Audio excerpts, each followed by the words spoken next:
Senator Vance, with all due respect, you are utterly out of touch. The words, spoken by Congresswoman Maxine Waters, did not merely break the hearing room's fragile quiet. They shattered it.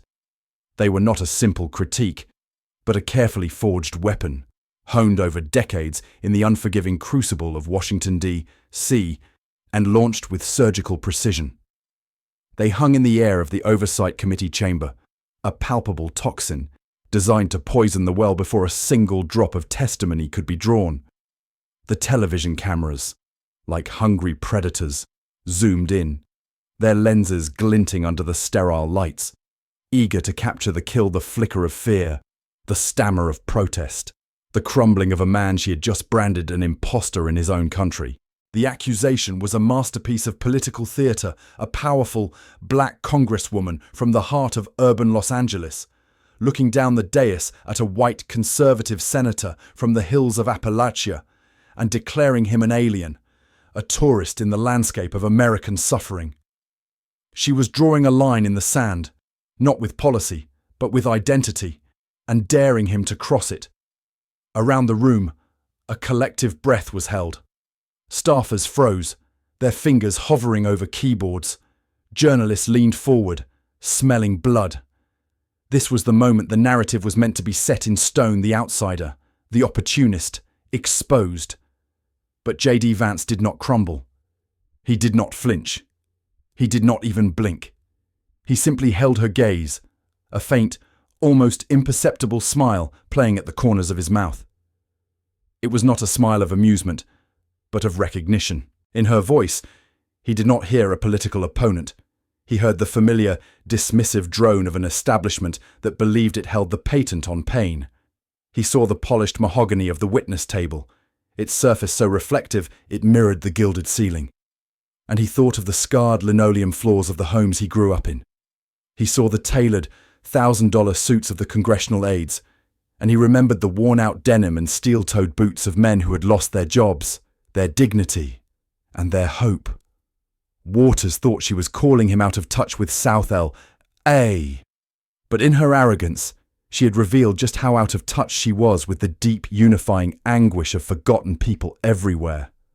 His eyes, for a fleeting second, drifted to the woman sitting directly behind him. Pam Bondi. She was a statue of composure, her expression unreadable, her hands resting calmly on a stack of meticulously organized folders. To the casual observer, she was merely a silent aide. But Vance knew she was the architect of the arsenal he was about to deploy. Weeks of tireless, painstaking legal and financial investigation, of chasing phantom non-profits, of cross-referencing grant allocations with bank statements, of digging through layers of bureaucratic obfuscation were contained within those folders. She was the strategist, the master of forensics. He was the voice. Her silent presence was a promise every word he was about to speak would be backed by the cold, hard, irrefutable weight of fact. She gave a slow, nearly invisible nod, a signal only he would understand. The foundation is set. Now, you build. Vance let the silence stretch, allowing the weight of Waters' accusation to grow heavy, to become an oppressive entity in the room. He let the committee members, the press, the millions watching at home, marinate in the awkwardness. He knew what they expected: a defensive denial, an angry outburst, a retreat into partisan talking points. He would give them none of it.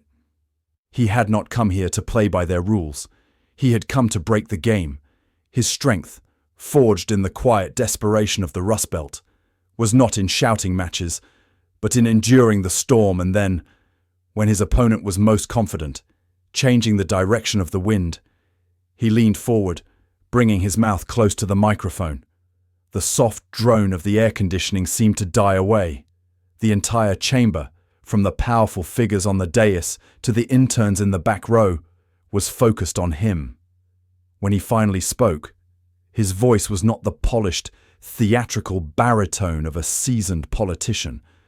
It was lower, with a rumbling timbre that seemed to carry the weight of gravel roads and factory floors. It was the voice of a man who had come to Washington not to join the club, but to challenge its very existence. Out of touch. Congresswoman, he began, his tone deceptively calm, almost conversational. He let the question hang, a countercharge cloaked in politeness. He looked directly into her eyes, seeing past the mask of power to the comfortable certainty beneath. That's a heavy accusation. It suggests there's a map to human suffering, with borders and districts you can draw lines around. It suggests the pain of a mother in your district, unable to get her roof fixed, is somehow a different language from the pain of a mother in Ohio, who just watched the factory that fed her family for 3 generations shut its doors. A low murmur rippled through the room. This was not the expected response. He wasn't defending himself. He was redefining the battlefield. You see, I've spent my life studying what it means to be out of touch. It's being told your struggles aren't real because they don't fit a certain political narrative. It's having your pleas for help get lost in a bureaucratic maze designed by people who live a world away from your reality.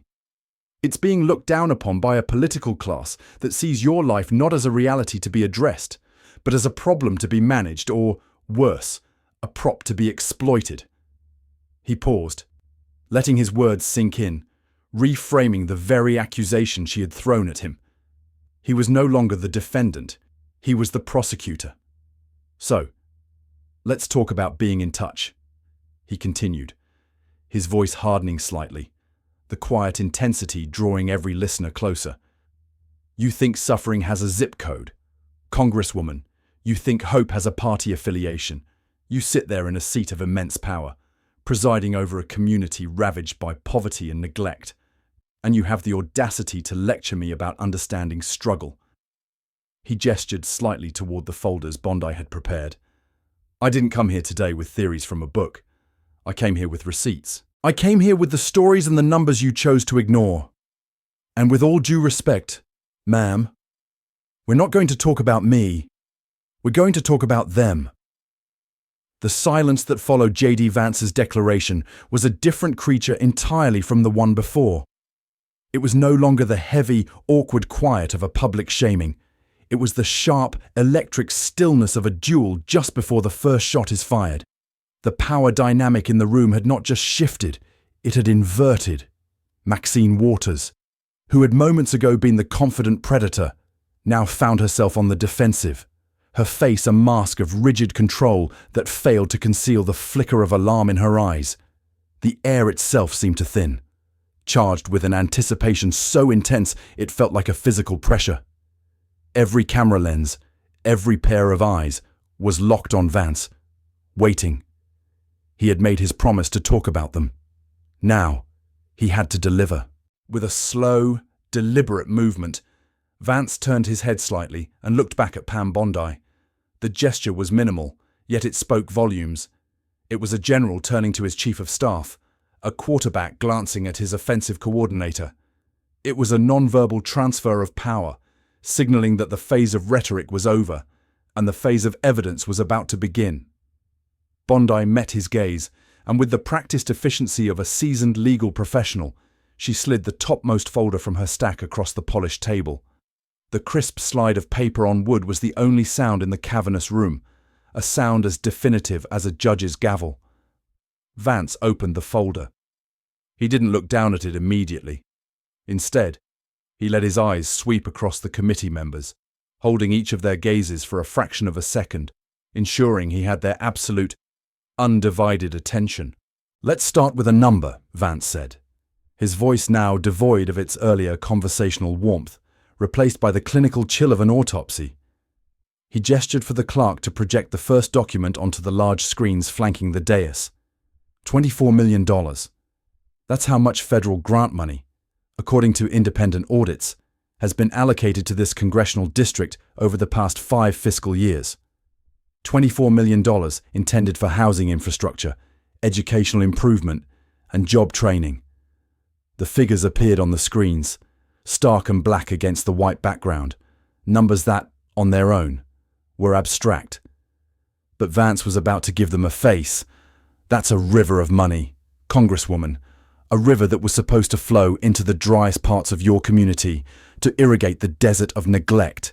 It was meant to fix the leaking roofs, buy the new textbooks, and pave the roads to opportunity. He paused, letting the metaphor land. But a funny thing happened on the way to the people. The river evaporated. We see the allocation. But where is the impact? The schools are still crumbling. The housing waiting lists are still 10,000 families long. The poverty rate for children remains a staggering 1 in 3. His finger tapped the document projected on the screen. The money went in. The results never came out. So, the first question is, where did it go? He didn't wait for an answer. He already had it. He signaled to Bondi, who slid another document forward. Let's get more specific. Much of this funding was funneled through a constellation of newly formed non-profit organizations. Organizations with inspiring names, like the Hope Access L.A. or the Southland Empowerment Group. He said the names with a trace of sarcasm, letting the grandiosity of the titles contrast with the reality he was about to reveal. But perhaps the most illuminating example is a group called Bright Path Initiatives. A new document filled the screens, a flowchart, meticulously prepared by Bondi's team, showing a tangled web of money transfers. Bright Path Initiatives, Vance continued, his voice like a surgeon's scalpel, received over $2 million in federal grants to provide critical community services. But upon review, it appears their most critical service was enriching their own executives. For instance, their financial filings report over $300,000 in executive compensation and consulting fees. And how much did they spend on actual, documented community events arrayed? He let the question hang for a beat. His eyes locked on Waters. Less than 300 in executive compensation and consulting fees. And how much did they spend on actual, documented community events arrayed? He let the question hang for a beat. His eyes locked on Waters. Less than 5 euros. A collective gasp, soft but audible, swept through the gallery. The staccato clatter of 100 keyboards erupted from the press pit as journalists furiously typed, their headlines writing themselves. On the dais, several committee members shifted uncomfortably in their seats, their gazes darting from the screen to Waters, then back again. The fortress of her composure began to show its first real cracks. A muscle in her jaw tightened. Her knuckles, gripping the edge of the table, had turned white. Vance pressed his advantage, his voice relentless. So, for every dollar this group was given to help a child, they paid themselves $60. This isn't mismanagement, Congresswoman. This is a business model that preys on the poor, funded by the taxpayer and protected by a veil of political indifference. He closed the folder with a soft but final thud. And Ms. Bondi and I are just getting started. The air in the hearing room had become thick and heavy, saturated with the toxic residue of exposed corruption. The numbers Vance had presented were damning, but he knew that numbers alone, no matter how shocking, could be dismissed by political spin doctors as mere accounting disputes. They could be explained away with talk of bureaucratic complexity and administrative overhead. To truly tear down the wall of indifference Maxine Waters had built around her district, he needed to do more than present a balance sheet of failure. He had to populate it with faces. He had to give the statistics a human pulse. He had to show the committee, and the world, the flesh and blood cost of every diverted dollar. He paused, allowing the impact of the Bright Path Initiative's revelation to fully settle. He could see the unease spreading among the committee members. Some were studiously avoiding Waters' gaze, focusing on their notepads as if they contained the answers to the universe. Others were whispering to their aides, their expressions a mixture of shock and political calculation. They were beginning to understand that this was not a routine partisan squabble. This was an indictment. J.D. Vance looked back at Pam Bondi. She understood the shift in tone he needed. The next folder she passed him was not filled with spreadsheets and financial audits. It contained something far more powerful: letters, emails, and photographs, the human ledger. Numbers can feel abstract, Vance began, his voice softening, but losing none of its intensity. He was no longer a prosecutor laying out a financial case. He was a storyteller, bearing witness to lives systematically ignored. So, let's move beyond the balance sheets and talk about the people whose names don't appear in any of these glossy annual reports. Let's talk about a woman named Maria Sanchez. He held up a grainy, printed-out photograph of a modest, single-story home, its roof sagging dangerously in the middle, a blue tarp stretched across a gaping hole. "Last month," Vance said, his voice imbued with a quiet reverence, "I walked the streets of your district, Congresswoman. Not with a camera crew, but with local organizers who, unlike your office, actually answer their phones. And they introduced me to Maria. She's a single mother of two. Her roof collapsed during a winter storm. Not a leak, a collapse. Her children have been sleeping in one room, huddled together under blankets, because their home is exposed to the elements." He slid the photograph aside and picked up a piece of paper. "This is a copy of an email she sent to your district office. And another. And another. 3 requests for help. 3 cries for basic human dignity. The only response she received was silence." He placed the email on top of the photograph, creating a small, heartbreaking tableau of neglect. He could feel the mood in the room changing. The cold shock of the financial data was now being warmed by the heat of human empathy. He continued, his voice steady. "You accuse me of not knowing these families, but I've sat in their living rooms. I've listened to their stories. I've heard what hope sounds like when it's dying. And it sounds like the unanswered ring of a telephone in the office of the person who swore an oath to serve them." He then picked up another letter. This one is from a high school teacher, a Ms. Daniels. She's been teaching at Lincoln Elementary for 12 years. He looked directly at Waters, whose expression was now a frozen mask of fury. She describes textbooks so old they are literally falling apart. She describes students sharing outdated materials, broken heating systems in the winter, and teachers so desperate they are fundraising on GoFundMe just to buy basic supplies like pencils and paper.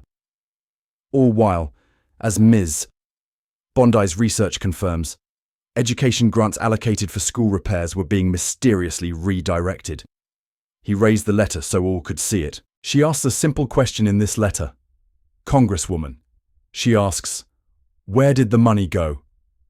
Has anyone in your office ever bothered to answer her?" A flashbulb popped, the sudden burst of light illuminating the strained faces on the dais. The narrative was no longer just about financial malfeasance. It was about children shivering in their classrooms.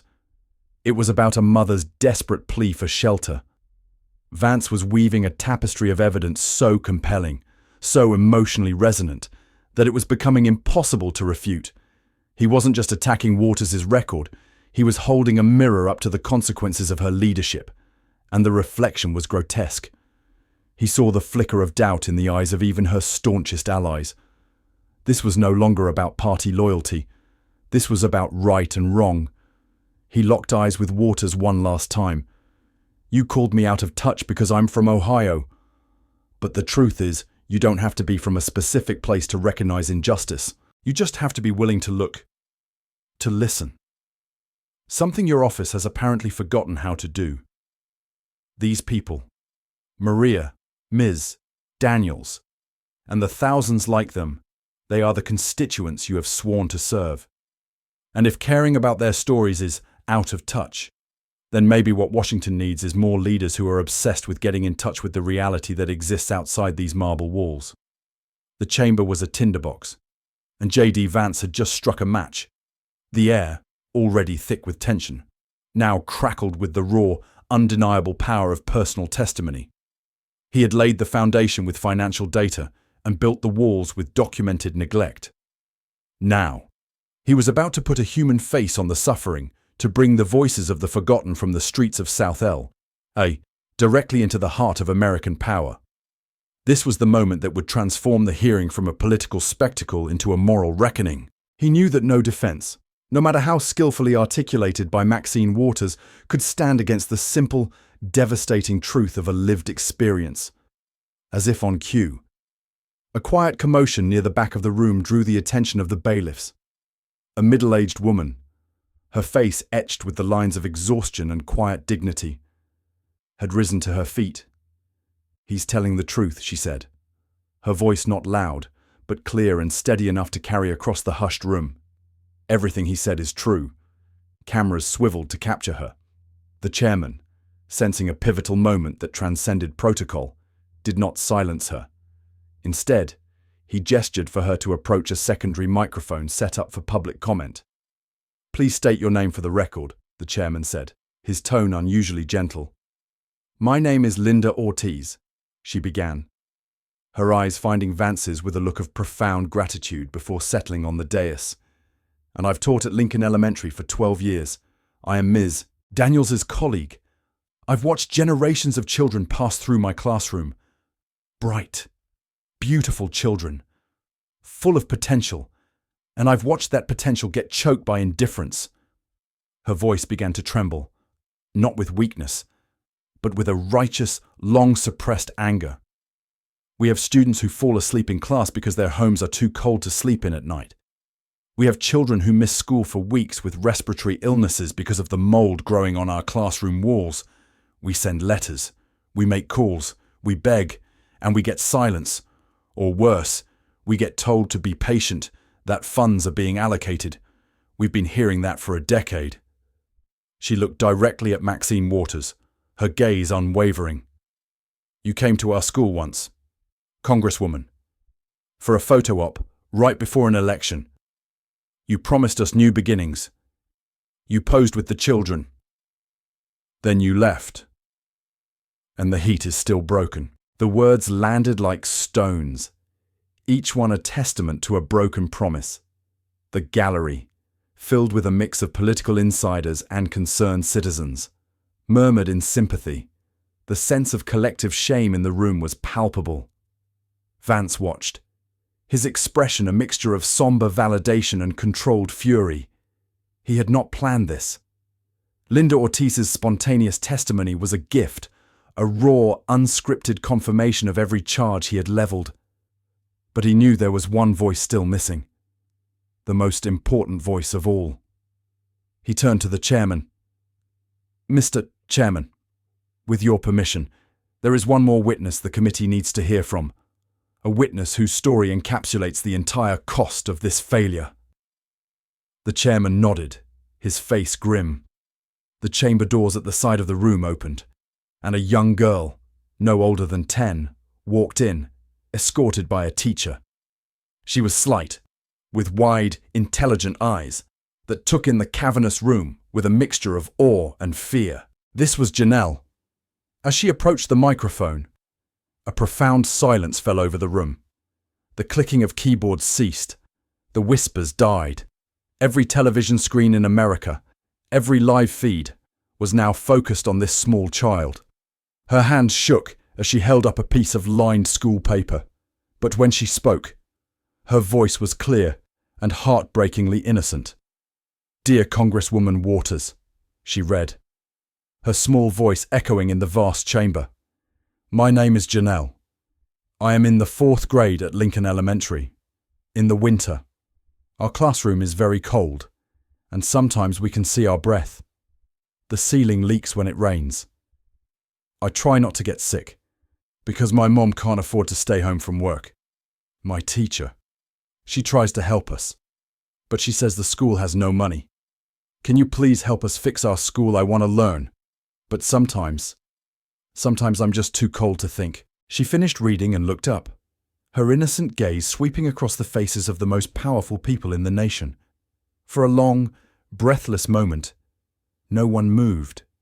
The image of this child, forced to beg for the basic human dignity of a warm classroom, was an indictment more powerful than any financial audit or legal argument. It was a moral gut punch. Several reporters in the press pit were visibly emotional, their professional detachment shattered. Pam Bondi, sitting behind Vance, quietly wiped a tear from her eye, her professional composure finally breaking. Vance rose slowly and walked over to Janelle, placing a gentle hand on her shoulder. He looked not at Waters, but at the entire committee. His voice soft but resonant with the force of irrefutable justice. "This," he said, his voice thick with emotion, "is the cost. This is what happens when public funds are treated as a political slush fund.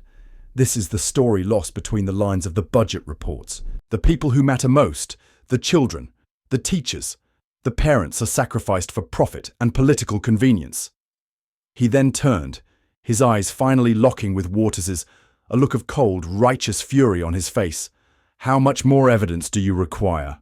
How many more children need to write letters like this before this chamber acts?" The hearing room was a vacuum, all the air sucked out by the devastating simplicity of a 10-year-old girl's plea. Janelle's words, "I'm just too cold to think," echoed in the silence, a haunting refrain that stripped away every layer of political artifice. Maxine Waters sat rigid, her face a carefully constructed fortress. But for the first time, the foundation was visibly crumbling. Her usual arsenal of rhetorical defenses, systemic obstacles, bureaucratic inertia, political blame-shifting was useless against this. How could she possibly counter the testimony of a shivering child? She opened her mouth to speak, to perhaps offer a pre-packaged expression of concern, but the words faltered, dying in her throat. In that moment of hesitation, the power structure in the room fractured irrevocably. The illusion of her control had slipped, and everyone knew it. J.D. Vance saw his opening. He had brought the battle to her doorstep, and now it was time to bring it inside her own house. He returned to the witness table, his movements deliberate, his eyes never leaving Waters. He knew that the most damning testimony often comes not from enemies, but from those who were once loyal. He gave a subtle, pre-arranged signal to Pam Bondi. This was the final piece of their strategy, the one they had held in reserve, the one designed to be the coup de grace. Bondi's expression was grimly professional as she located a specific name on a list before her. "Mr. Chairman," Vance said, his voice regaining its sharp, prosecutorial edge. "The evidence of neglect is clear. The human cost is undeniable. But the question remains, was this neglect a result of simple incompetence? Or was it a matter of deliberate policy? Was it a failure of the system, or a feature of it?" He let the question hang, a direct challenge to the very integrity of Waters' operation. To answer that, "I believe the committee must hear from someone who saw the system from the inside." A new wave of anticipation swept the room. Who could it be? A disgruntled former staffer, a rival from within her own party. The tension mounted as a figure rose slowly from the public gallery, her movements weighted with a heavy burden. She was an unassuming woman in her late 30s, her face pale, her eyes ringed with exhaustion but glinting with a newfound terrifying resolve. As she walked toward the public microphone, a shocked murmur went through the section where Waters' current staff was seated. They recognized her. This was not just a former employee. This was someone who had been on the inside for years. "Please state your name for the record," the chairman instructed, his voice tight. "My name is Lorraine Hayes," she said, her voice quiet but carrying the unmistakable clarity of someone who had crossed a personal Rubicon. She did not look at Vance or the committee. Her eyes were fixed on one person and one person only, Maxine Waters. For a moment, the vast hearing room seemed to shrink, containing only the two of them, the powerful congresswoman and the quiet subordinate who was about to betray her. For 3 years, I worked in Congresswoman Waters' district office. I took the job because I believed in public service. I wanted to help people, but what I was instructed to do, and what I saw, haunts me. Her hands trembled on the lectern, but her voice did not break. She turned her testimony from a statement into a confession. I was the one who took the calls from people like Maria Sanchez. I was the one who filed the letters from teachers like Ms. Daniels. And I was the one who was instructed, on more than one occasion, to prioritize calls and meetings based on a very specific set of criteria. She took a deep, shuddering breath. If a call came from a major donor, a real estate developer, or anyone with a significant political connection. Their request was to be handled immediately. A permit fast-tracked, a complaint addressed within hours, sometimes minutes. We were told to make them a priority, because they were, and I quote, friends of the office. The admission hung in the air, thick and poisonous. Waters's face blanched. The last vestiges of colour drained from her cheeks, leaving behind a sallow, ashen mask. This was not an accusation from an outsider. This was a confirmation from within the inner sanctum. Lorraine Hayes pressed on, her voice gaining strength with the catharsis of truth. But when the phone rang, and it was a constituent with no money, no power, just a problem, a leaking roof, a failing school, a concern about crime, they were pushed to the bottom of the list. Their voicemails often went unchecked for weeks. Their letters were filed away, many never to be read at all. It became a routine, an unspoken policy. The culture was clear donors first, constituents. If there was time, she finally looked away from Waters, her gaze sweeping across the stunned faces of the committee. What Senator Vance and Ms. Bondi have presented today is not an exaggeration. It is the day-to-day reality of that office. I know, because I was the one who sometimes had to delete the voicemails or shred the letters. I hated myself for it. I was told it was just how things work. But it's not. It's wrong. The magnitude of her confession was seismic. Reporters scrambled, their fingers flying across their keyboards. Whistleblower confirms pay-to-play culture in Waters' office. The story had just reached a new, explosive level. The chairman, his face a mask of stern disbelief, leaned forward. Miss Hayes, are you stating, under oath, that there was a deliberate system of preferential treatment for donors over constituents? Lorraine did not hesitate. Yes, sir. There was... I tried to raise concerns. I was told to stay quiet if I wanted to keep my job. I couldn't do it anymore. I left, but the system didn't change. For Maxine Waters, there was nowhere left to hide. Her legendary poise had shattered, replaced by a brittle, stunned silence. She was exposed, not by a political rival, but by the conscience of a woman she had once employed. The wall had not just been cracked, it had been brought crashing down. And as the dust began to settle, it was clear that the reckoning had only just begun. The sound of Lorraine Hayes' confession was like the sharp crack of a collapsing glacier.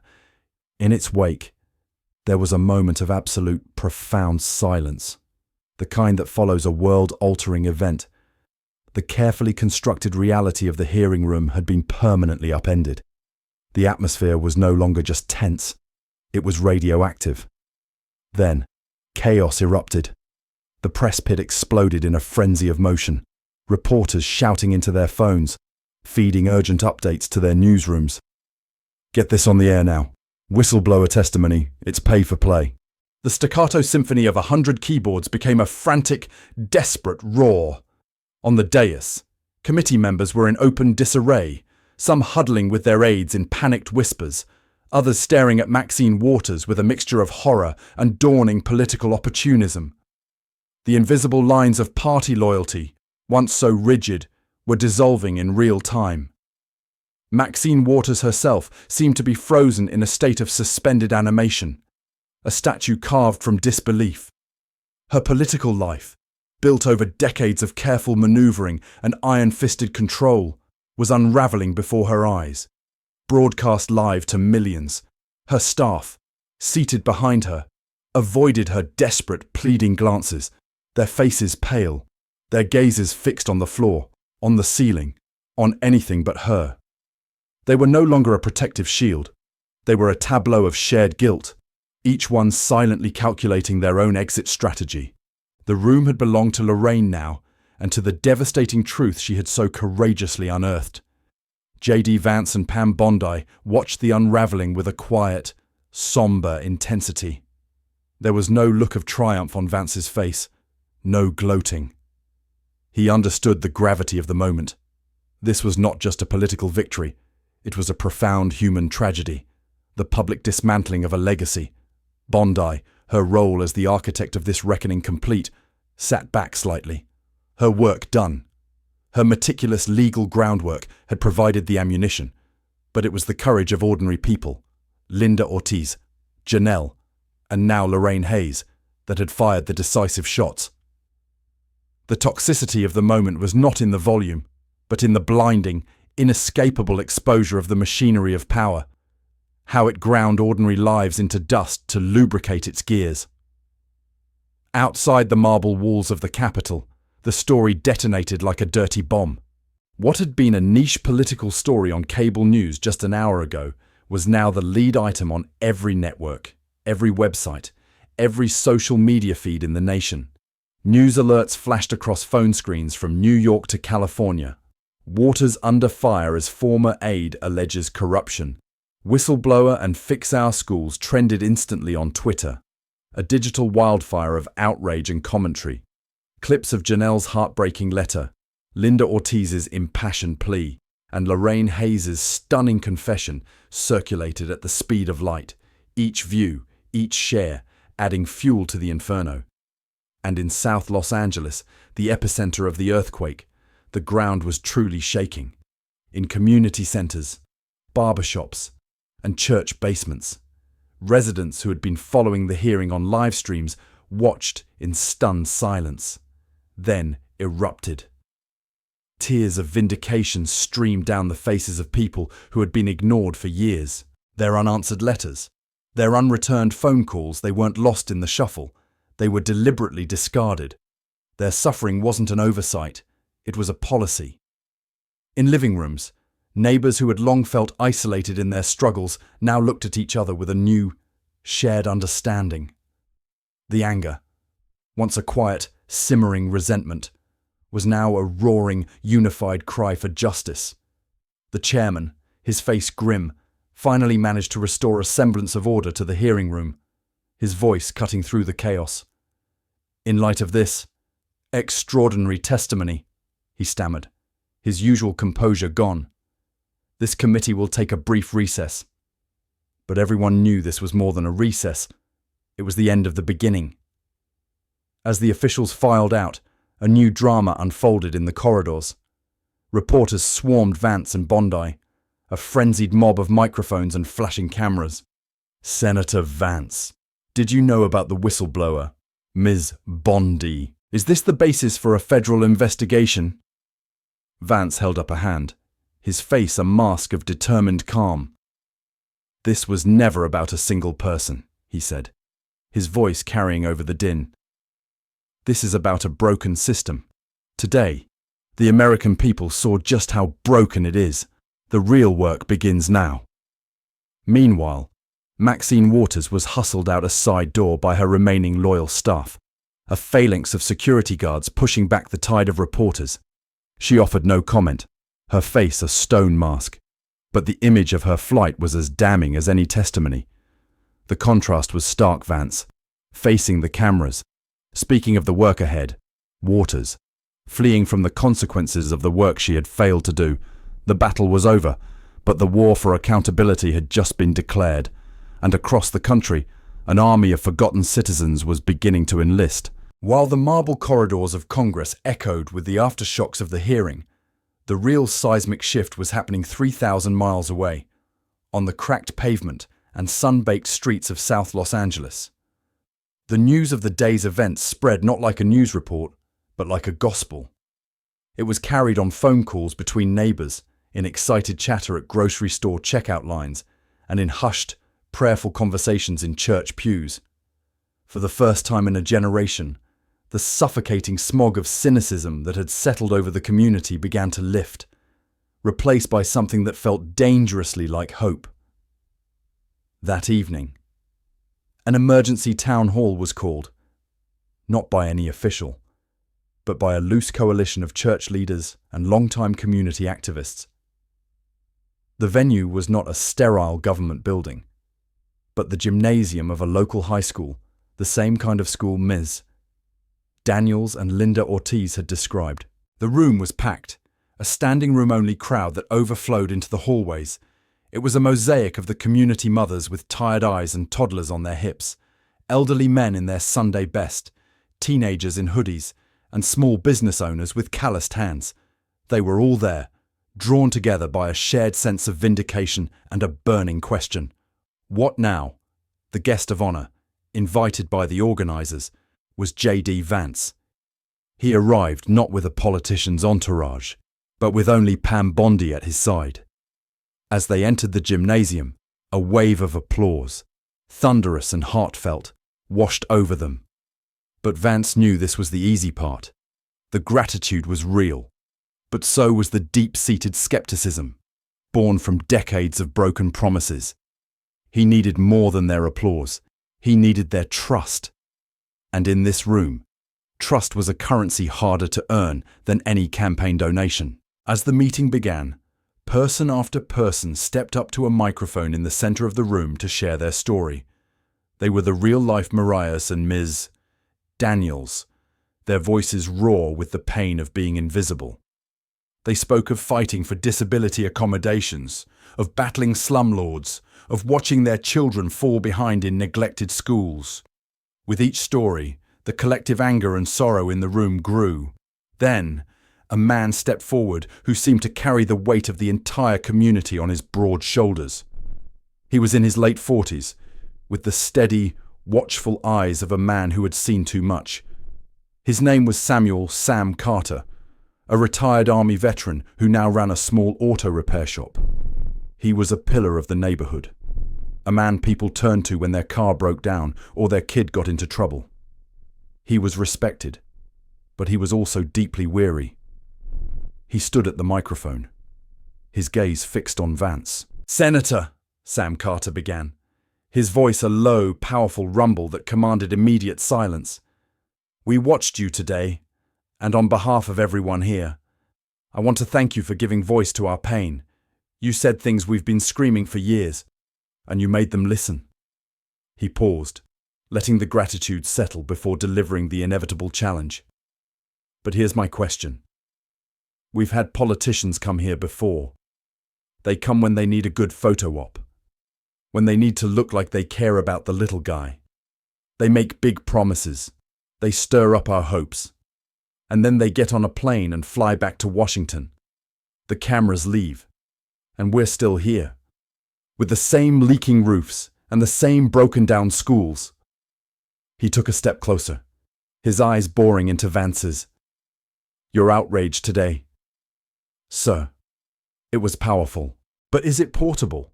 Will it still be here next week? Next month? Or are you just another tourist passing through our pain? Because we can't afford another season of hope that ends in heartbreak. We just can't." The gymnasium was dead silent. Sam Carter had articulated the fear that lay beneath the surface of the evening's excitement. He had voiced the community's collective defense mechanism against further disappointment. This was the moment of truth for J.D. Vance. His response now would determine whether he was seen as a genuine ally or just another political opportunist. Vance did not flinch. He did not offer a polished, evasive answer. He met Sam's gaze with an honesty that was disarming. "That's a fair question, Mr. Carter. It's the question you should be asking," Vance said, his voice quiet but firm. "And the honest answer is, you have no reason to trust me. Not yet. Words are cheap, especially from a politician." He stepped away from the podium, moving closer to the edge of the stage, breaking down the physical barrier between himself and the crowd. "I'm not going to stand here and make you a bunch of promises. You've had enough of those. Instead, I'm going to make you a proposal." He looked directly at Sam. "You know this community. You know the problems. And you know the people. I have a team, led by one of the sharpest legal minds in the country in Miss Bondi, that knows how to follow the money and navigate the system. But we can't do it without you. We need your knowledge. We need your guidance." He extended a hand. "Don't just be a spectator in this fight. Be a partner. Help us build the case. Not just in Washington, but right here on these streets. Help us identify every fraudulent contract, every family that's been cheated, Become our citizen investigation team. I can't promise you we'll win every battle, but I can promise you this: I will not let this go. I will not walk away, and I will not fight for you. I will fight with you. The proposal hung in the air, a radical departure from the top-down politics the community was used to. He wasn't offering to be their savior. He was offering to be their weapon. Sam Carter looked at Vance's outstretched hand, then at the faces in the crowd, and then back at Vance. He saw no political calculation in the senator's eyes, only a raw, unyielding determination that mirrored his own. After a long, charged moment, Sam Carter stepped forward and clasped J.D. Vance's hand. The handshake was firm, a silent contract between two men from different worlds, now bound by a common cause. And as the gymnasium erupted in a new, more powerful wave of applause, it was clear that this was no longer just a scandal. It was the beginning of a movement. The handshake between J.D. Vance and Sam Carter was more than a symbolic gesture. It was the formal declaration of a new, unconventional war. In the days that followed, an operations hub was established, not in a sleek downtown office, but in the back room of Sam's auto repair shop. The scent of motor oil and stale coffee mingled with the crisp smell of legal documents as a strange and powerful alliance took shape. Pam Bondi, the brilliant former Attorney General, hunched over a folding table with Sam Carter, the street-smart veteran, cross-referencing a list of suspicious non-profits with Sam's encyclopedic knowledge of the neighborhood. This one, Southland Empowerment Group, Sam would say, tapping a name. Never heard of them. The address they listed is a laundromat that's been boarded up for 5 years. Bondi would make a sharp, precise note, her legal mind translating local intelligence into prosecutable evidence. Vance, meanwhile, became a constant presence in the community, not for photo ops, but for the grueling work of building trust. He attended church potlucks, sat in on tenant union meetings, and walked the blocks with Sam, listening. He heard firsthand the stories of a community that had been bled dry by 1,000 tiny cuts of indifference. The fight was no longer an abstract political battle. It had become deeply personal.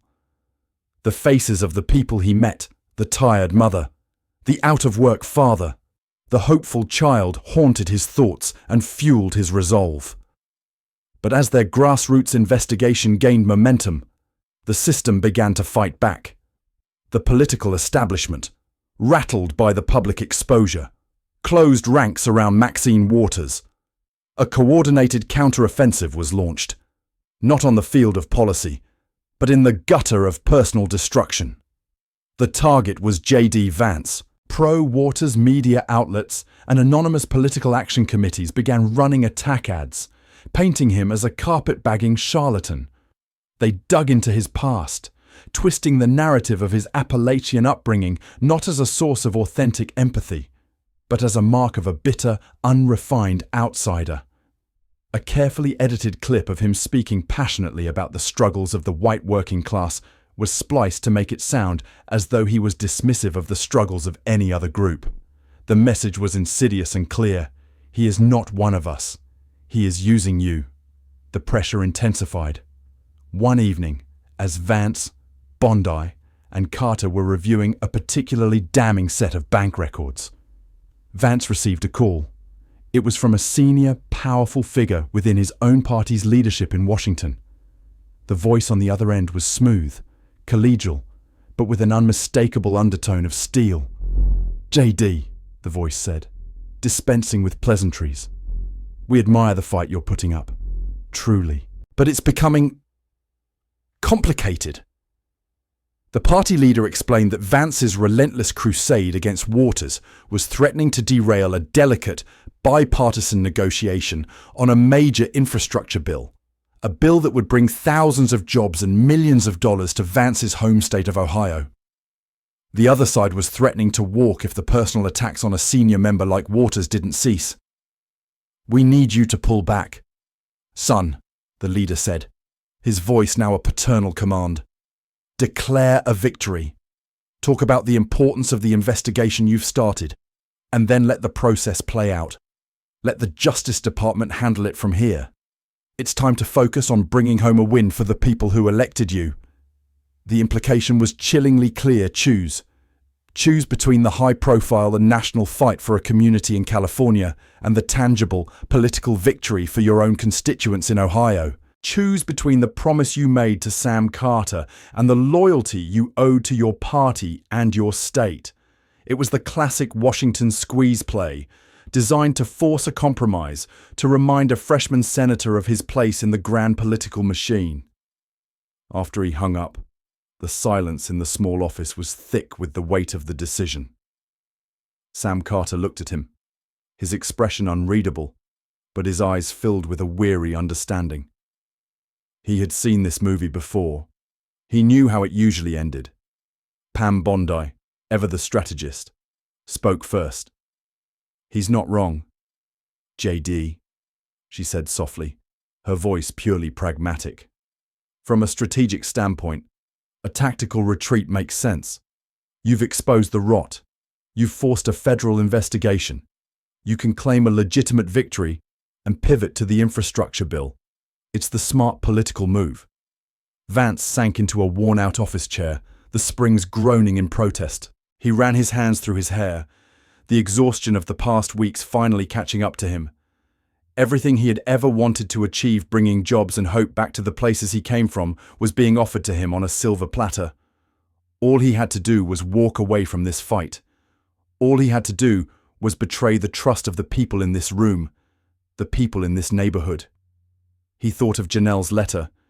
He thought of Maria Sanchez's collapsing roof. He thought of the look in Sam Carter's eyes when he had asked if Vance was just another tourist. He was quiet for a long time. The only sounds were the hum of the old refrigerator and the distant siren wailing in the night.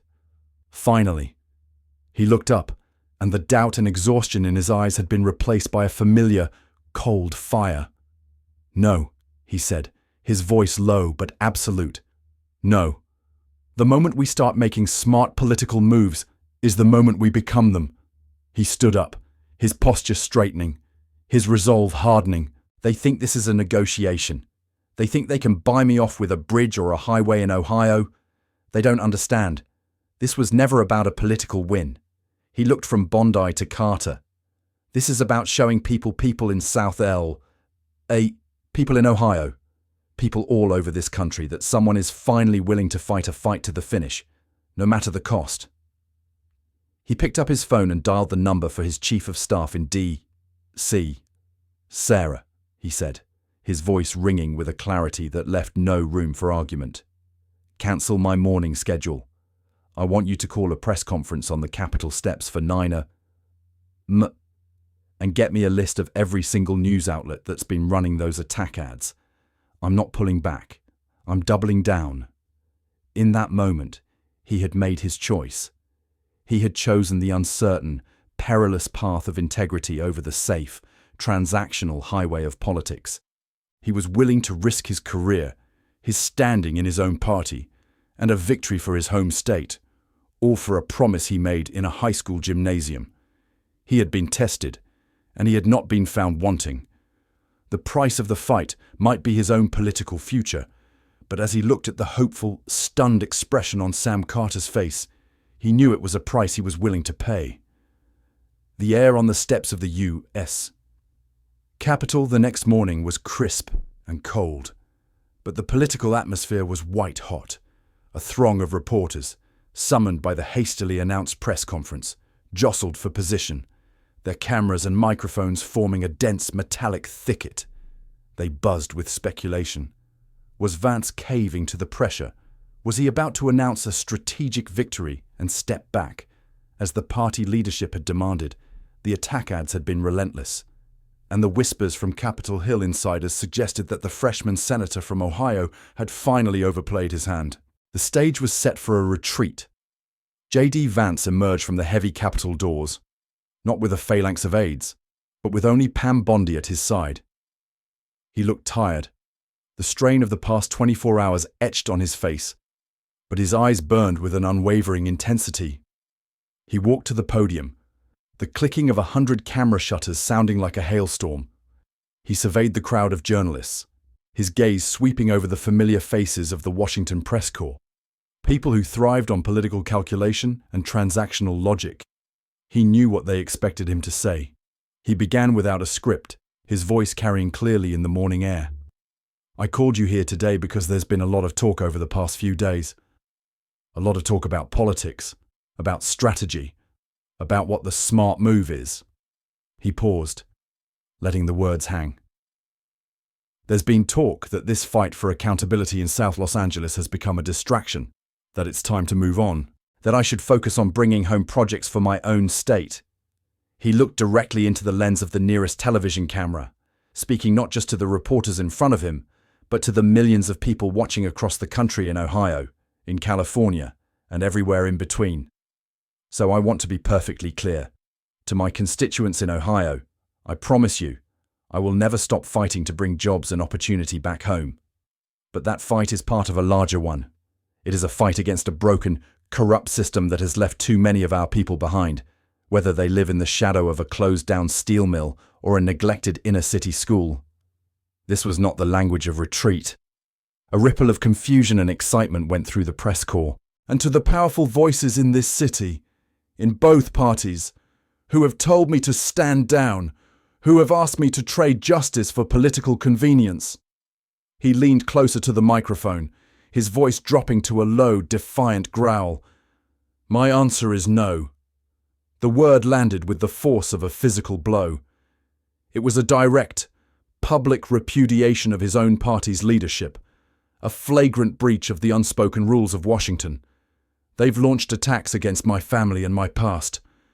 They've threatened to kill projects that would help my state. They want to make this about me. But this was never about me. His voice began to rise, not in anger, but with the passion of deep conviction. This is about a 10-year-old girl named Janelle who has to write a letter to Congress just to feel warm in her classroom. It's about a mother named Maria Sanchez whose roof is collapsing while millions of dollars disappear into the pockets of political insiders. It's about a veteran named Sam Carter who served his country, only to come home and find his community betrayed. He was no longer just a senator. He was a conduit for the righteous anger of a nation. They think they can silence this by threatening my political career. So, let me make another thing clear. He looked into the camera again, his expression unyielding. If the price of getting justice for these families is my seat in the United States Senate, then that is a price I am more than willing to pay. This office, this title, means nothing if it's not used to fight for those who have no one else to fight for them. I will not back down. I will not be silenced. I am not walking away. The reporters were stunned into silence. In a city built on compromise and quid pro quo, this was an act of political heresy. It was a public declaration of war, not just against Maxine Waters, but against the entire transactional culture of Washington. As a barrage of shouted questions erupted, Pam Bondi stepped forward. She didn't speak, but her presence at his side was a powerful statement. Her calm, professional demeanor was a silent counterpoint to Vance's fire. It said, his passion is backed by our facts. This is not a tantrum. It is a calculated crusade. She fielded a few of the more technical legal questions with cool precision, deflecting inquiries about specific charges but confirming that the evidence they had compiled was substantial and deeply troubling. Her role was clear. She was the anchor, the grounding force that kept Vance's moral crusade from being dismissed as mere emotion. She was the one who could quietly remind everyone that behind the senator's righteous anger lay a mountain of irrefutable, prosecutable evidence. As they turned to leave, a reporter shouted one last question. Senator, by doing this, you're risking everything. What do you say to your party, who will now see you as a traitor? Vance stopped and turned back, a grim smile on his face. I'd say that my party is not a building on Capitol Hill. My party is the forgotten men and women of this country. And I don't think they'll see this as treason. I think they'll see it as someone finally keeping their word. With that, he and Bondi walked back into the Capitol, leaving behind a media corps in a state of shock, They had come expecting to write a story about a political retreat. Instead, they had just witnessed a man set fire to his own boat, ensuring there was no possibility of turning back. The fight for South LA had just become a national referendum on the soul of political leadership. J.D. Vance's public declaration of war on the steps of the Capitol was not just a political act, it was a catalyst. It transformed the struggle from a localized scandal into a national symbol of defiance. The video of his press conference went viral, not because of its political intrigue, but because of its raw, emotional honesty. People saw a leader willing to risk everything for a principle, a sight so rare in modern politics that it felt like a revelation. The attack ads against him backfired spectacularly. Instead of tarnishing his image, they now served as proof of his sacrifice, validating his claim that he was taking on a corrupt and vindictive system. Donations from small-dollar donors across the country flooded his campaign coffers, sent by people who saw in his fight a reflection of their own frustrations. Back in South Los Angeles, in the cramped back office of Sam Carter's auto shop, the atmosphere had changed. The news of Vance's stand had swept through the community, erasing the last vestiges of doubt. He was no longer the outsider from Ohio. He was their champion, the man who had put his own career on the line for them. The trickle of community members bringing information to Sam had become a flood. People who had been too afraid to speak up before fearing retribution from local officials, or simply convinced it was pointless, now came forward with their own stories, their own pieces of the puzzle. A former city clerk brought in a box of old work orders for school repairs that were approved but never completed. A retired accountant who had once done contract work for a non-profit now revealed how he was instructed to inflate administrative costs. The alliance between Vance, Bondi, and Carter now operated like a perfectly balanced three-legged stool, each leg essential for its stability and strength. J.D. Vance was the voice. He was the public face of the movement, the charismatic and passionate orator who could translate the complex, often dry details of corruption into a compelling moral narrative. He was relentless in the media, appearing on any news channel that would have him, constantly keeping the story in the national spotlight. He framed the issue not as a partisan squabble, but as a fundamental battle for the soul of the country. "This isn't about Republican versus Democrat," he would say in interviews, his voice filled with conviction. "This is about the people versus the powerful. It's about whether your government works for you or for a handful of well-connected insiders. And that's a question every single American, regardless of their politics, should be asking." His populist appeal and his personal story gave the movement an emotional core that was impossible to ignore. Pam Bondi was the architect. While Vance commanded the airwaves, Bondi commanded the facts. She was the quiet, methodical engine of the operation. She worked tirelessly, often late into the night, sifting through the mountains of new evidence brought in by the community. Her legal expertise was indispensable. She knew how to build a case that was not just morally compelling, but legally airtight. She would take a jumble of receipts and a whispered tip from a resident and, through painstaking research, transform it into a clear, documented trail of malfeasance. She taught a small group of community volunteers, including Sam's teenage daughter, the basics of filing Freedom of Information Act requests, empowering them to become digital detectives. Bondi was the one who ensured that every public accusation Vance made was backed by an unshakable foundation of evidence. While Vance was the fiery heart of the movement, Bondi was its steel spine. Sam Carter was the bridge. He was the indispensable link between the high-level strategy of Vance and Bondi and the on-the-ground reality of the community. He was the human lie detector, the keeper of local history. When a new name or organization surfaced, Sam was the one who knew if they were legitimate. He was the one who could gently coax a fearful resident into sharing their story, assuring them they were not alone. He organized neighborhood meetings, translated complex legal jargon into plain language, and, most importantly, he held Vance and Bondi accountable to the people they were fighting for. One evening, as Bondi was excitedly explaining a complex financial trail she had uncovered, Sam held up a hand. "That's great, Pam," he said respectfully. "But how does this help Mrs. Garcia on 83rd Street get the wheelchair ramp she's been waiting 6 months for? Let's not get so lost in chasing the bad guys that we forget who we're doing this for."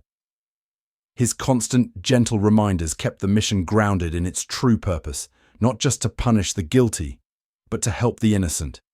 Together, they were an unstoppable force. Vance's passion, backed by Bondi's proof and guided by Carter's purpose, created a feedback loop of outrage, evidence, and community action. The attempts by Waters' camp to divide them failed miserably. They tried to paint Vance as a white savior, but Sam Carter and a host of other black and brown community leaders would immediately appear on local news to defend him as a trusted brother in arms. They tried to dismiss Bondi as a partisan operative, but her meticulous, non-partisan legal work spoke for itself. They had become more than just allies. They were a symbol of a new kind of coalition, one built not on shared politics, but on a shared commitment to justice. The three-legged stool was a model of how to fight back, and the whole country was starting to take notice.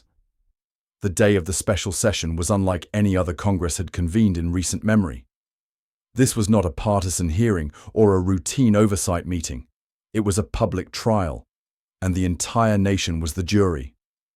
The hearing room, once the stage for Maxine Waters' unchallenged authority, was now a crucible. The chairman, his face a grim mask of solemn duty, called the meeting to order, his voice tight with the gravity of the occasion. The gallery was overflowing, not just with the usual lobbyists and staffers, but with the people of South Los Angeles. Sam Carter sat in the front row. Beside him, Linda Ortiz, the teacher, and the parents of Janelle. They were no longer just spectators. They were silent, powerful witnesses to the proceedings. At the advisory table sat J.D. Vance and Pam Bondi. They were not here as combatants this time, but as catalysts. The heavy lifting had been done. The mountain of evidence they had built, piece by painful piece, now sat before the committee's lead forensic accountant, who had been called as the primary expert witness. The accountant, a dry, meticulous man with no political affiliations, began his presentation. A slideshow of charts, graphs, and wire transfer receipts filled the large screens. The abstract numbers that Vance had first introduced were now given stark, irrefutable context. In reviewing the past 7 fiscal years, the accountant began, his voice flat and devoid of emotion. "We have identified over 32 million in public funds allocated for education, housing, and local development projects in this district. Our investigation has found that at least 32 million in public funds allocated for education, housing, and local development projects in this district. Our investigation has found that at least 9 million of these funds remains entirely unaccounted for, with millions more redirected to entities and for purposes not originally authorized by the approved legislation." He clicked to the next slide, which showed the logos of a dozen shell corporations, including Bright Path Initiatives and Southland Empowerment Group. These entities, he continued, received substantial grants. However, our investigation found that many had no physical address, no verifiable employees, and no record of providing the services for which they were paid.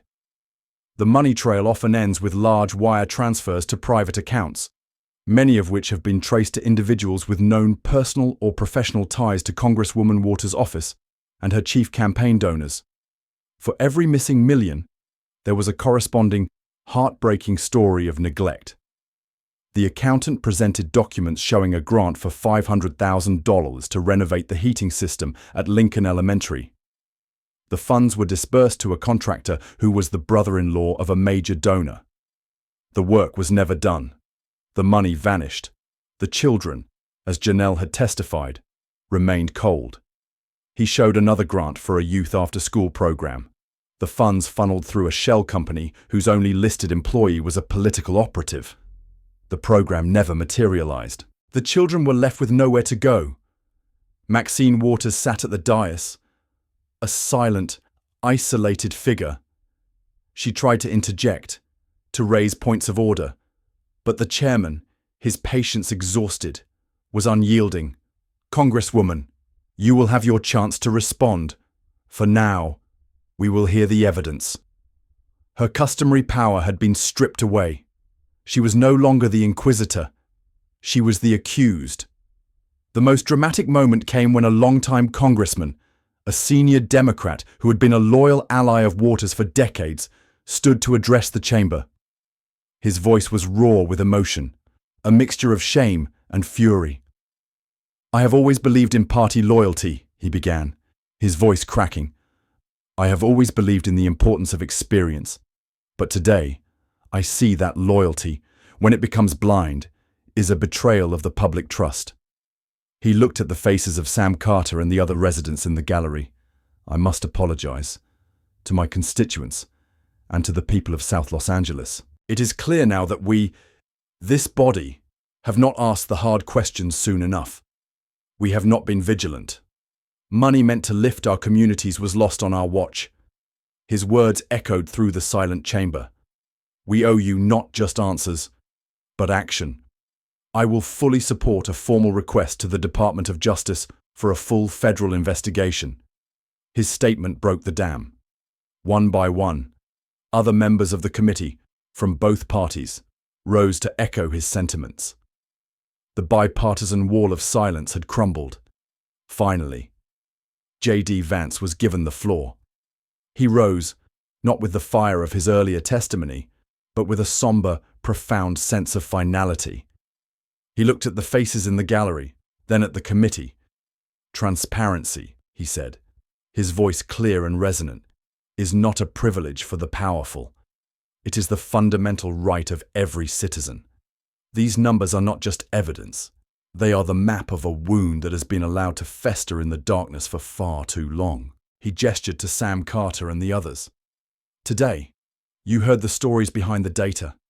You heard the pain behind the lost dollars. Accountability means more than just admitting failure. It means making it right." The gallery's reaction was thunderous. They rose to their feet in a standing ovation, not for any one politician, but for the very idea that truth could still prevail. As the session ended, the chairman made the official announcement: the committee would formally request that the U.S. Department of Justice launch a full, sweeping federal investigation into the matter. The reckoning had arrived.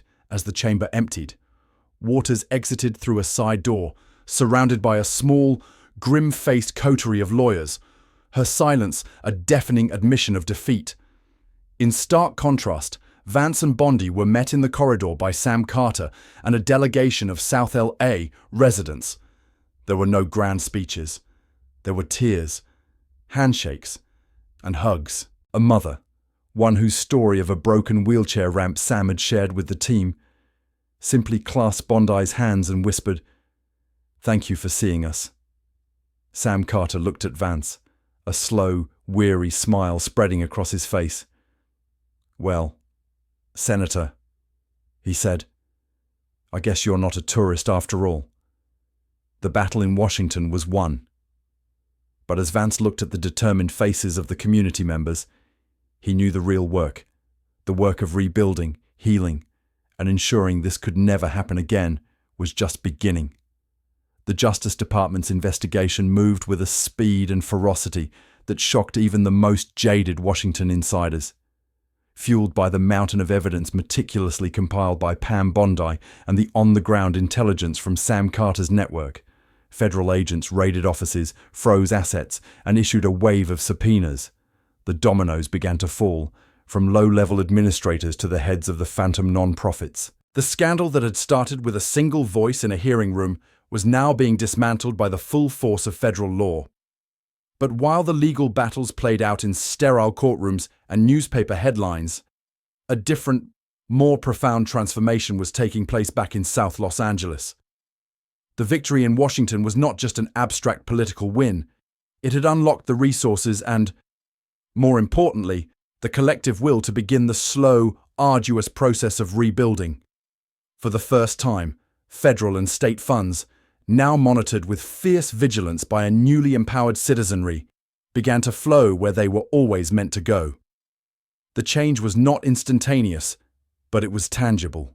Construction crews, their work now overseen by community-led committees, fanned out across the district.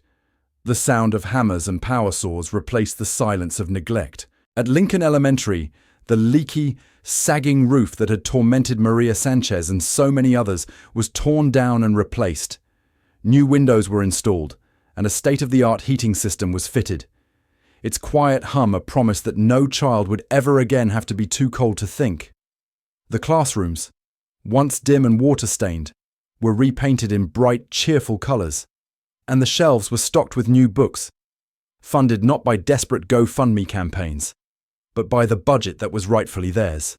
Public parks, long abandoned and overgrown, were reclaimed, rusted.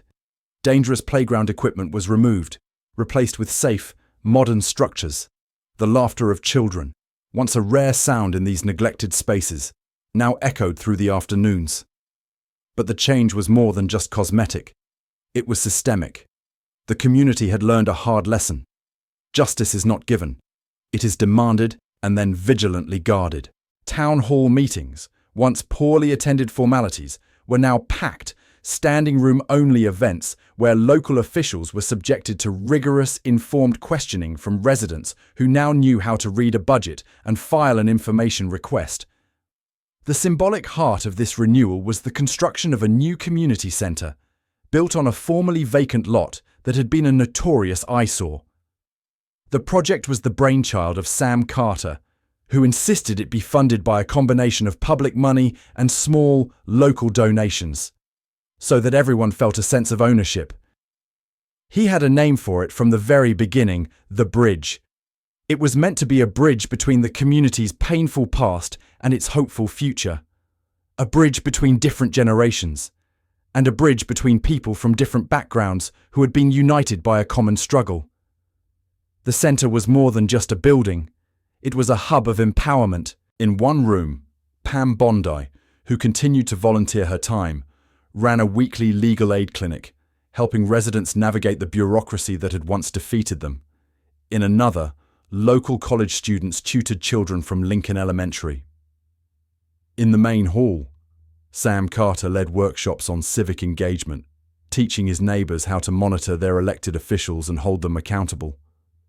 The walls of the centre were not decorated with pictures of politicians, but with photographs from the movement, a picture of the packed gymnasium on the night of the first town hall, a photo of Linda Ortiz speaking at the hearing, a candid shot of Vance and Carter shaking hands. The grand opening of the bridge was a celebration for the entire community. It was a warm spring afternoon, and the smell of barbecue filled the air. J.D. Vance attended, not as a senator giving a speech, but as a friend who had kept his promise. He stood in the crowd, watching as Sam Carter took the stage. "They say it takes a village to raise a child," Sam began, his voice thick with emotion as he looked out at the sea of faces. "Well, we've learned that it takes a village to rebuild a community, to demand justice, to build a bridge where there was once a wall." He gestured to the new building behind him. "This place is not made of just concrete and steel. It's made of the courage of people like Lorraine Hayes, who spoke truth to power. It's made of the dignity of teachers like Linda Ortiz. It's made of the hope of a little girl named Janelle. It's made of every single one of you who refused to be silent any longer." He then called Janelle to the stage. She was a year older now, her shyness replaced by a quiet confidence. She clutched the microphone and looked out at the crowd. "I wrote a letter because I was cold," she said, her voice clear and steady. "But now our school is warm, and we have this place." She smiled, a bright, beautiful smile that lit up the entire park. "Thank you for not giving up on us. Thank you for building us a bridge." As the community erupted in applause, Vance felt a profound sense of humility. The political victories, the media attention, they all paled in comparison to this. This was real. This was the true measure of their fight. It wasn't just about exposing corruption. It was about planting the seeds of renewal and watching something beautiful grow in the place where there was once only despair. He looked at the inscription that had been carved into the cornerstone of the new building. It didn't bear the name of any politician. It simply read, "Our voices built this bridge." The story of South Los Angeles and the bridge did not remain a local tale of triumph. It became a national case study, a modern-day fable taught in university lecture halls and debated in high school civics classes. The Bondi-Vance-Carter model, as some academics dubbed it, became a new framework for understanding grassroots activism and political accountability. The ripple effect of their victory was creating waves in places they had never imagined, inspiring a new generation to look at the world and their role in it differently. On the sprawling campus of a major state university, a political science seminar titled "Civic Courage in the Modern Age" had become one of the most sought-after courses.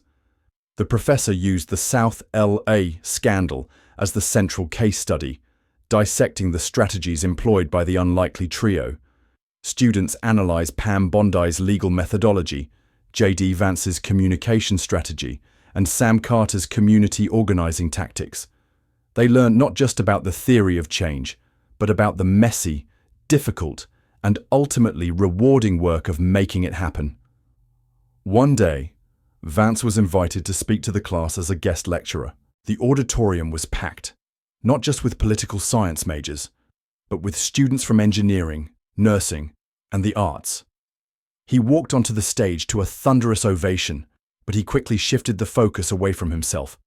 He spoke not of his own courage, but of the courage of the people he had met, of Lorraine Hayes, who risked her career to tell the truth, and of Sam Carter, who refused to let cynicism win. During the open forum that followed, a young woman stood up, a fire in her eyes. "Senator," she began, her voice clear and confident. "For years, I believed that my voice didn't matter, that politics was a dirty game played by people who didn't look or sound like me. I thought the only way to make a difference was to become a doctor or an engineer.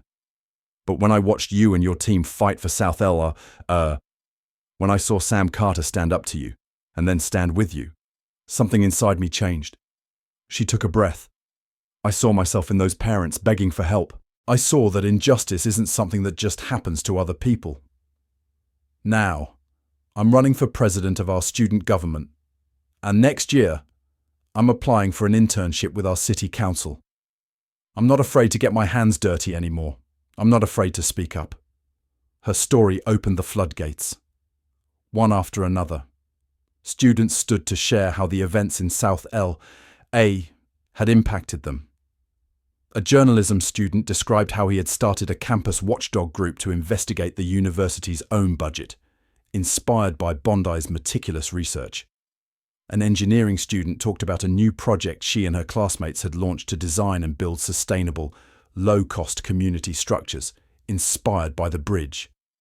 The energy in the room was electric, a palpable sense of empowerment and purpose. This phenomenon was not limited to elite universities. At community colleges and high schools in forgotten corners of the country, the story resonated even more deeply. At Lincoln Elementary itself, the students, led by Janelle, had started a YouTube channel called Watch the Watchers. Their motto was simple: if you want real answers, you have to ask the questions yourself. With the help of their teachers, they produced short, simple videos explaining the city budget, interviewing local officials, and teaching their peers how to request public information. The channel became a viral sensation, gaining thousands of subscribers and inspiring similar initiatives in schools across the nation. Faith leaders and community organizations seized on the momentum. Pastors who once preached sermons about patience and prayer now preached about justice and action. They partnered with advocacy groups, using church basements and community halls to host workshops on citizens' rights and the mechanics of local government, often using the story of the bridge as their primary teaching tool. The movement blurred traditional political lines. Young conservatives and progressive activists, who would normally be at odds, found common cause in the simple, powerful demand for honest leadership and transparent government. National non-profits, seeing the groundswell, began awarding bridge grants to fund grassroots projects led by young people. For the first time in a generation, local election offices reported a record number of first-time candidates under the age of 30. They weren't running for power, they were running for people. Their campaign flyers were not filled with slick slogans, but with pledges of open-door policies and public budget reviews.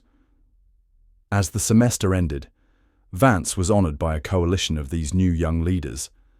The award they gave him was not a plaque, but a simple framed photograph of the YouTube Watch the Watchers team, all of them smiling, standing in front of their newly repaired school. The inscription read, "Because you spoke, we found our voice." The applause in that hall was not just for him, it was for the echo he had started, a wave of new, courageous voices now rising to demand and to deliver a better future. The true legacy of South Lee A was not a law or a building, it was the awakening of a generation. Election day in South Los Angeles dawned with a different kind of light. It was not the harsh, indifferent glare of the California sun, but a soft, hopeful glow that seemed to emanate from the street's momentous event. From the earliest hours of the morning, a quiet energy hummed through the streets. At polling places set themselves for generations. Election day here had been a quiet affair, marked by a sense of duty for some and a sense up in schools, churches, and community centers, including the main hall of the bridge. The lines began to form before the sun had fully risen. They snaked around blocks, a vibrant, living testament to a community reborn.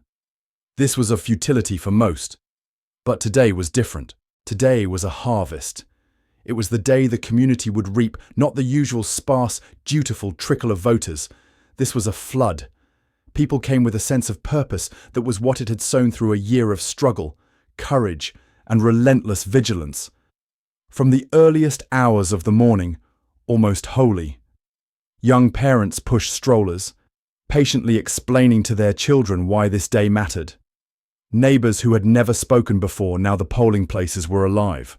Lines snaked around the blocks of schools and community centers, the very buildings that had been offered each other coffee and encouragement as they waited. Volunteers, many of them teenagers inspired by the Watch the Watchers subject of the fight. The atmosphere was not one of anger or protest, but of quiet, determined purpose. It felt channel, guided elderly residents through the process with a mixture of respect and pride. For the first time in decades, the voter less like a political event and more like a sacred pilgrimage. Young people, many casting their first ever ballots.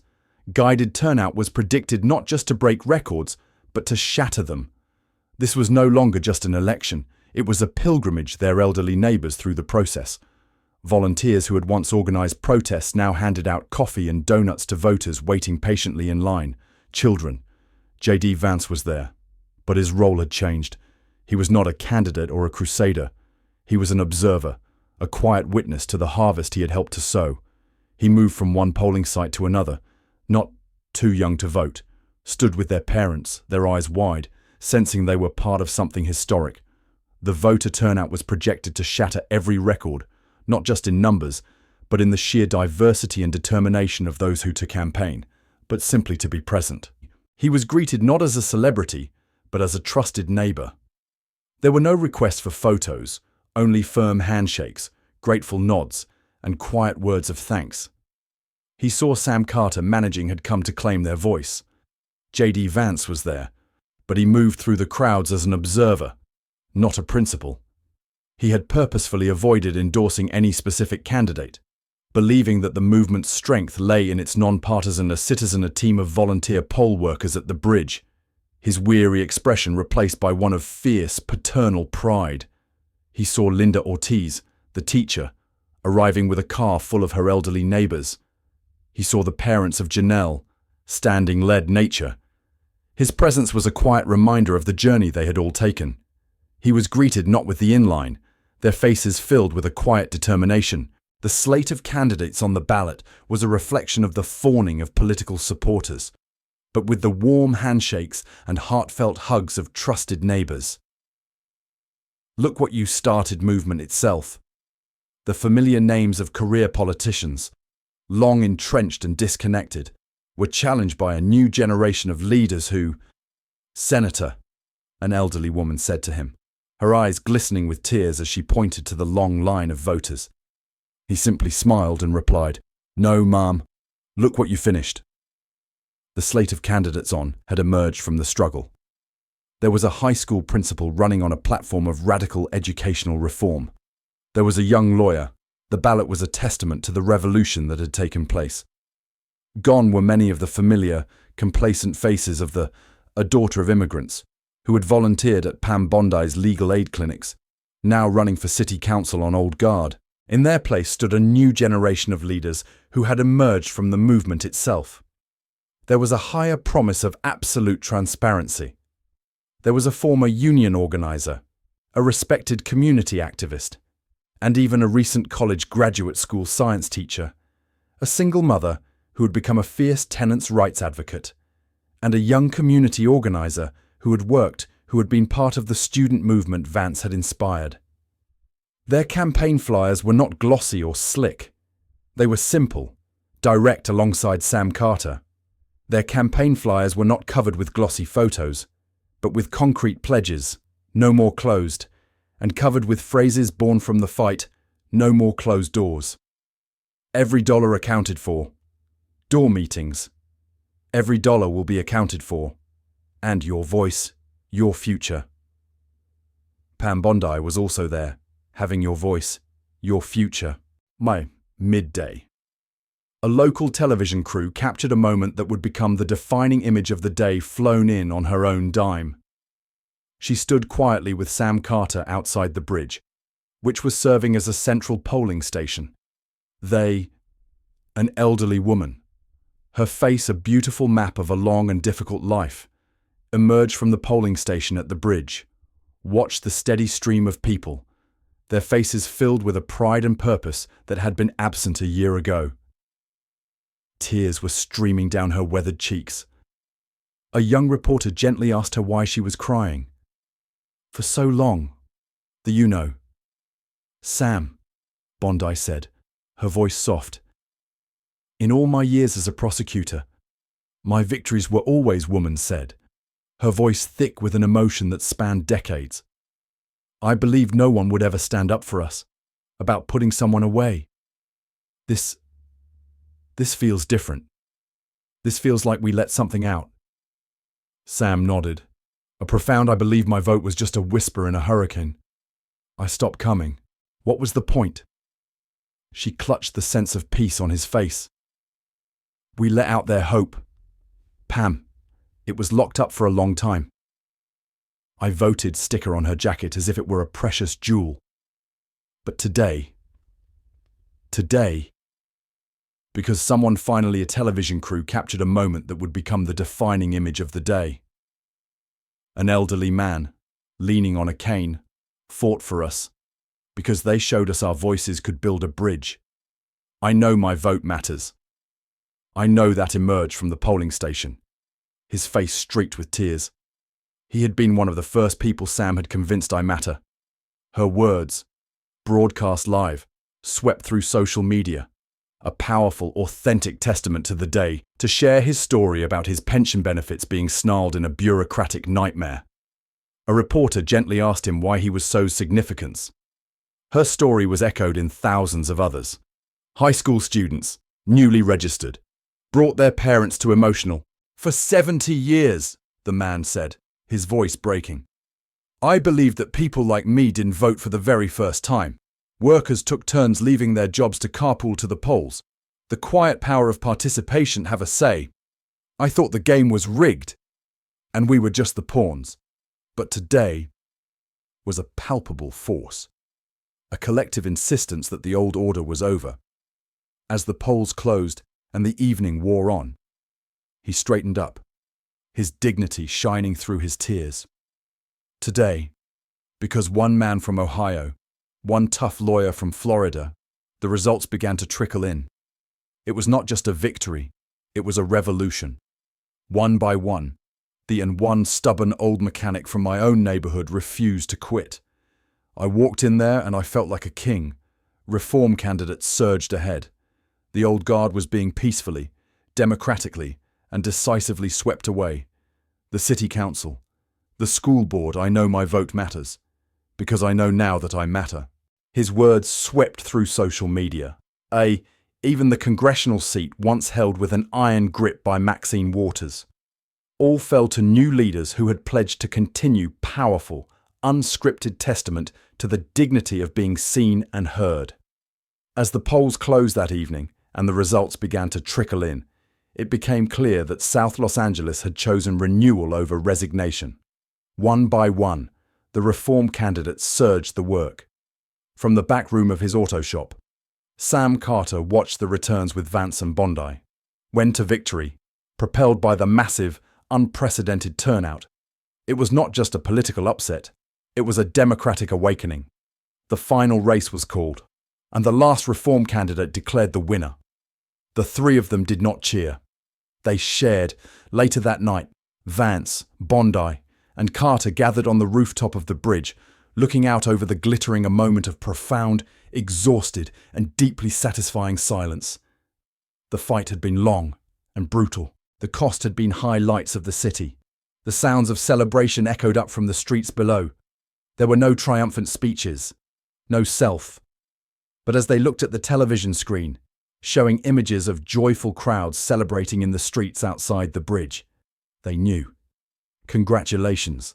There was only a shared, quiet understanding of what they had accomplished together. So, what's next for you, Senator? Sam asked.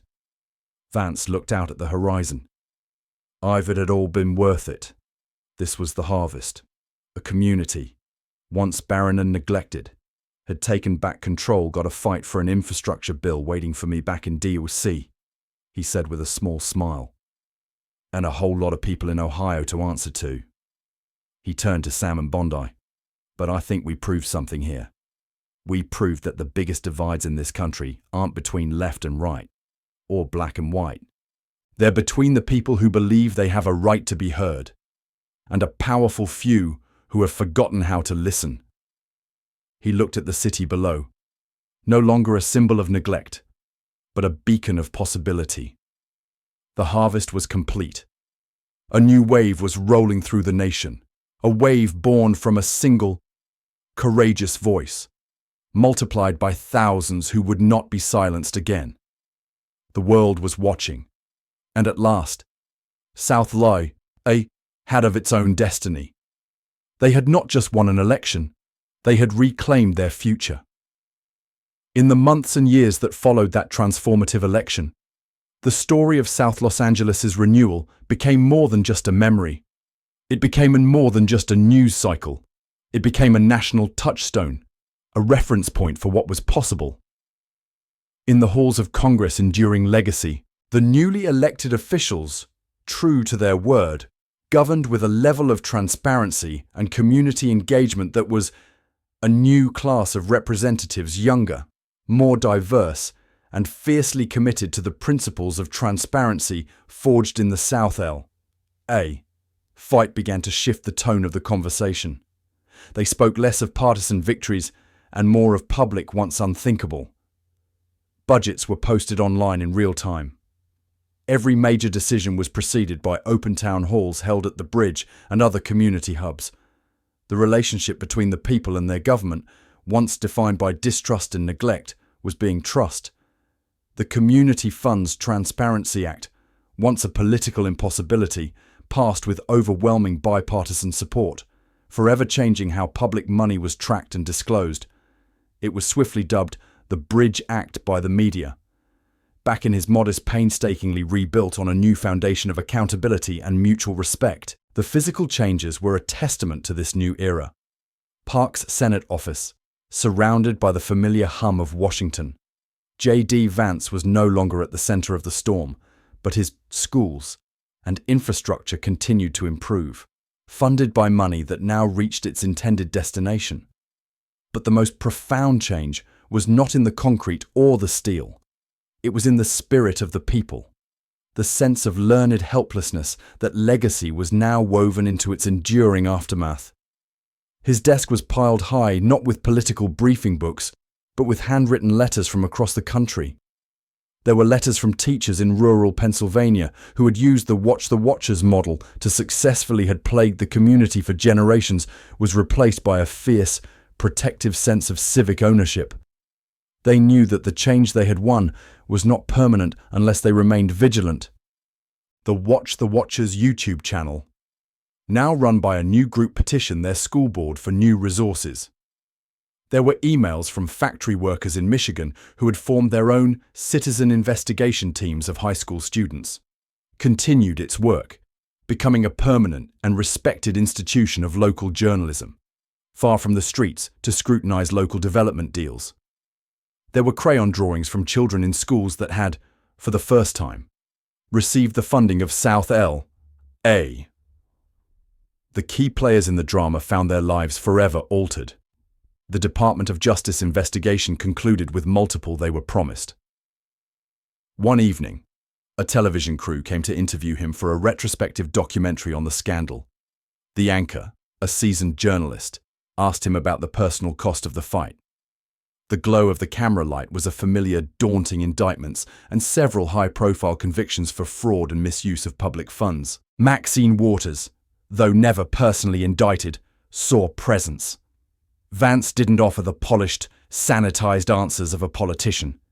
He spoke with a weary, hard-won honesty, her political career end in disgrace, a cautionary tale of power untethered from responsibility. Pam Bondi, eschewing lucrative. This was never easy, he admitted, his gaze distant for a moment. Every step of the way brought threats, offers to return to high-powered law firms, established a non-profit foundation dedicated to teaching the legal and forensic investigation. There were sleepless nights, moments of profound doubt. I watched my family worry every time the phone rang late at night. Their techniques she had honed.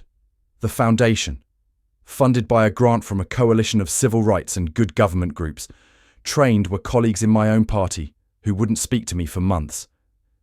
There were times, late at night in that back room in Sam's shop, when the weight of it all felt crushing. Times when I thought about citizen activists across the country, creating an army of Bondi fellows who began to uncover and challenge corruption in their own stepping back, taking the smart political deal. The anchor pressed. What stopped you? Vance was communities. She had found a calling that was more satisfying than any courtroom victory.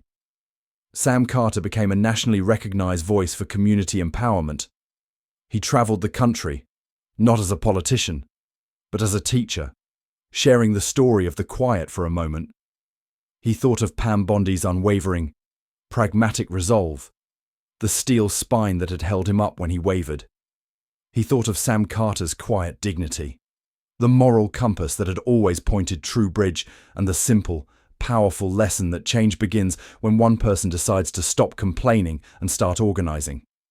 His auto shop north, and he thought of a small, handwritten letter. Every time I thought about quitting, he said, his voice softening, I would remember Janelle's letter. I'd remember her saying she was too cold to think, and remained his home base, a place where he still fixed cars, but now also fixed broken spirits, mentoring young people who I knew that quitting wasn't an option. My comfort, my career, none of it mattered more than that, came to him seeking advice on how to make a difference. And J.D. Vance returned to the Senate a different man. You can't unknow something like that. The documentary cut to South L.A. It showed had walked through fire and emerged not burned, but tempered.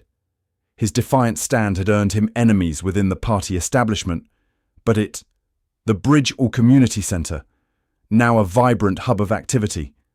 It showed Sam Carter, no longer just a mechanic, had also earned him a new kind of authority, a moral authority that transcended partisan politics. He continued to fight for but a respected civic leader, teaching a class on community organizing. It showed Pam Bondi on a video call, people of Ohio, but his perspective was broader now. He understood, in a way he never had before, that the struggles, still providing pro bono legal advice to a new generation of activists she had inspired. And it showed Janelle of a laid-off factory worker in his home state and a neglected single mother in South LA were two. Now a confident middle schooler, standing on the lawn of the fully repaired Lincoln Elementary, recording a new video sides of the same coin. He became known as a bridge builder himself, a rare figure in a divided Washington who could speak for her Watch the Watchers channel. A lot of people ask us how we did it, to and be trusted by people from all walks of life. One evening, a year after the election, Vance said into her phone's camera, a group of her friends smiling behind her. It wasn't in his quiet DC office, long after his staff had gone home. The walls were covered not with political memorabilia, politician. It wasn't a law. It was people. It was a man from Ohio who listened. It was a lawyer, but with letters and children's drawings from South Los Angeles. He was being interviewed by a documentary filmmaker for a film from Florida who fought. It was a mechanic from our neighborhood who believed, and it was us, deciding we mattered. The clip went viral, sparking millions of shares and reigniting conversations in households from Maine to California about the meaning of responsibility and hope about the movement. Senator, the filmmaker asked. It was an incredible victory, but what was the cost? The documentary ended by returning to Vance. Sitting in his office late at night, he was penning a letter to you. Personally, Vance was silent for a moment, his gaze distant. He thought of the sleepless nights thanks to Sam Carter. His hand, once steady and ready for a fight, trembled slightly with exhaustion, but his words poured out with the threats against his family, the moments of profound doubt when he felt utterly alone. He thought of the colleagues who now acquired conviction. You taught me, he wrote. That change is not handed down from above, shunned him in the hallways and the political capital he had burned. The cost was high, he admitted, his voice low. It is built from the ground up, with every voice that refuses to be silent, every hand that refuses to let and reflective. There were times I thought it might break me, but then he picked up a letter from his desk. Go. The bridge you built is stronger than any in Washington. He paused, gazing at the stack of letters on his desk. It was written in the familiar, slightly shaky handwriting of the elderly man he had met at the polling place. The evidence that the true foundation of a democracy was not in the marble halls of power, but in the everyday resolve of ordinary people. Man wrote to tell him that, for the first time, his pension issues had been resolved by the new city council, and that, as the credits of the documentary began to roll, the narrator's voice posed one final, lingering question. His grandson had just been accepted into a new after-school tutoring program at the bridge. Vance looked at the aimed not just at the screen, but at every single person watching. The story that began with an accusation of camera, his eyes shining with an emotion that was deeper than victory. You ask about the cost, but every time I get being out of touch ended with an entire nation getting back in touch with its own power. It proved that the A letter like this, every time I see a picture of those kids at Lincoln Elementary in their warm classrooms, every time deepest divides can be bridged, not by politics, but by a shared belief in simple dignity. But as the dust settles, the tear I think about Sam Carter teaching a new generation how to hold their leaders accountable. I realize there was no cost. There was only an US measure of its legacy is not in the laws that were passed or the buildings that were repaired. It is in the unspoken investment, an investment in the idea that this country can still work, that our voices, when we have the courage to raise question left hanging in the air for all of us, if you saw injustice, if you heard the cries of the forgotten them together, can still build bridges. The filmmaker's final question lingered in the air. If you could go, would you stay silent, or would you rise and find the courage to be heard? The answer, back. Knowing everything you know now, would you do it all again? Vance smiled, a slow, weary, left to echo in the hearts of millions. was the truest measure of hope. And in that charged silence, it but certain smile. He thought of the handshake in the gymnasium, of the fire in Bondi's eyes, of the pride felt, for the first time in a long time, that real change, no matter how hard won, was finally within reach on Sam's face. He thought of Janelle's letter and the old man's tears. In a heartbeat, he said, the legacy of their fight was not written in the laws that were passed or the politicians who were replaced. It was written in the quiet confidence of a community that had reclaimed its voice. It was in the belief, rekindled in the hearts of millions, that a single act of courage could still ignite a revolution, and that even the most broken places could be healed. The story of the bridge was a reminder that the truest measure of a nation's strength is not in its halls of power, but in the everyday resolve of its ordinary people to demand and to build.